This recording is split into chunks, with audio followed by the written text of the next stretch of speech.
패배를 받아들일 때. 글 조연주. 공자의 조카 공멸과 제자 북자천은 모두 말단 공무원으로 일하고 있었다. 어느 날 공자가 조카에게 물었다. 그 일을 하면서 내가 얻은 것은 무엇이고 잃은 것은 무엇이냐? 얻은 것은 전혀 없고 세 가지를 잃었습니다. 첫째, 일이 너무 많아서 학문에 힘쓸 수 없습니다. 둘째, 월급이 너무 적어서 친척들을 잘 대접하지 못했습니다. 셋째, 업무에 쫓기다 보니 친구들과 사이가 멀어졌습니다. 얼마 뒤 공자는 제자 복자천에게 똑같은 질문을 했다. 잃은 것은 하나도 없고 얻은 것이 세 가지나 됩니다. 첫째, 글로 알던 것을 실행해 보면서 배운 학문이 더 견고해졌습니다. 둘째, 월급을 아껴 친척들을 대접하니 사이가 더 가까워졌습니다. 셋째, 바쁜 틈틈이 친구들을 만나니 우정이 더 돈독해졌습니다. 두 사람은 같은 일을 하고 같은 월급을 받았지만 전혀 다르게 살았다. 삶을 대하는 태도, 즉, 마음가짐이 달랐기 때문일 것이다. 우리는 여건이 안 좋거나 돕는 사람이 없다는 등의 이유를 대면서 사는 게 어렵다고 말할 때가 있다.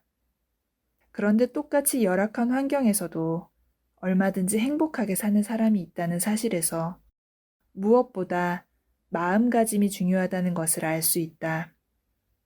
우리는 어려서부터 작은 일도 마음을 써서 하라고, 겸손해야 한다고, 그래야 훌륭한 사람이 된다고 배웠다. 훌륭한 사람은 어떤 일이든 마음을 써서 하기에 적은 돈이나 시간도 아주 가치 있게 사용할 줄 알고 주위 사람들과 화목하게 지내면서 자신도 더 발전해 간다. 그렇다면 우리가 가장 행복하게 살 수 있는 마음가짐은 어떤 것일까? 그것은 자신을 누구보다도 부족하고 못난 사람이라고 여길 때일 것이다. 그런 사람은 어떤 일도 함부로 하지 않고 어떤 사람도 함부로 대하지 않는다. 여기에 아주 중요한 조건이 하나 있다. 내가 다른 사람보다 뛰어나야 행복하다는 관념이 먼저 버려져야 한다는 것이다. 우리는 공부든 운동이든 생활 태도든 남보다 뛰어나야 한다고 배웠다. 사회생활도 뭐든 잘해야 더 나은 대접을 받을 수 있고 평균에도 못 미치면 열등생 소리를 들어야 한다. 잘해야 행복하다는 이 관념만 버릴 수 있으면 못나고 약할수록 행복의 체감은 강렬해진다. 이런 사람은 자신의 의미가 작고 자신을 신뢰하기 어려우므로 마음의 빈 공간이 넓어져서 무언가를 받아들이기에 좋다. 그릇으로 치면 빈 그릇이다. 빈 마음에 깊은 사랑이나 지혜의 가르침을 받아들여 담으면 순식간에 마음이 아름다워진다. 동시에 자신 같은 사람이 그런 마음을 품을 수 있음에 끝없는 감사가 밀려온다.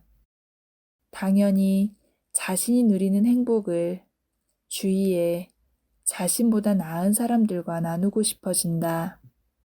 자신의 가치가 크면 상대적으로 다른 사람의 가치는 작아진다. 그런 사람은 항상 주인공이 되어야 하고 다른 사람들은 자신에게 박수를 보내는 들러리여야 직성이 풀린다. 다른 사람을 위하고 싶은 마음은 애초에 품어본 적도 없다. 주위에서는 그를 고마워하거나 그리워하지 않는다. 그 사람은 실제로 섬처럼 외로운 사람으로 살아가야 한다. 반면에 자신이 실력이 있고 돈이 많아도 스스로 모자라고 형편없는 사람이라는 것을 안다면 이야기는 달라진다. 자신이 가진 것들을 형편없는 자신을 위해 쓰기보다는 더 가치 있는 일이나 사람들을 위해 쓰고 싶어진다. 잘나야 행복하다는 관념을 고수하면 못난 나를 인정하는 것이 곧 패배자가 되는 것처럼 보일 것이다. 그러나 마음에서 패배자인 것을 한 번만 인정하면 삶이 굉장히 변한다. 주변에 있는 사람들이 고맙고 하루를 사는 것이 많은 부분에서 즐겁다. 게다가 자신의 약하거나 어두운 면을 봐도 실망하지 않는다. 그것이 원래 자신의 모습이니까. 상황이 잘 풀리지 않아도 속상해하거나 조급해하지 않고 기다릴 줄도 안다.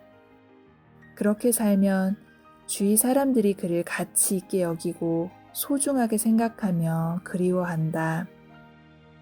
훌륭한 마음가짐을 갖는 것도 아름답지만 자신이 형편없다는 마음가짐으로 살 때 우리는 좀 더 근원적인 행복을 경험하고 감사한 삶을 영위할 수 있다.